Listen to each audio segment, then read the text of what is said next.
ছোটবেলায় একদিন আমি আপনাদের বাড়ি থেকে আপনার একজোড়া ছোট্ট চুড়ি আমি নিয়ে গেছিলাম লুকিয়ে।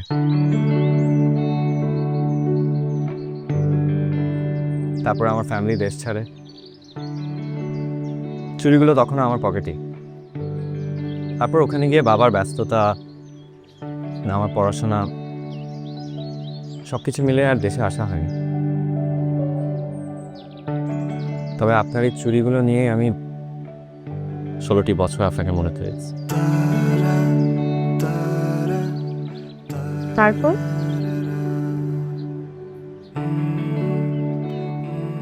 বলছি, আমি হয়তো সত্যিই খুব বোকা। সময়ের সাথে সাথে যে সবকিছু পাল্টে যায় সেটা আমি দেশে পা না রাখলে বুঝতে পারতাম না। তারপর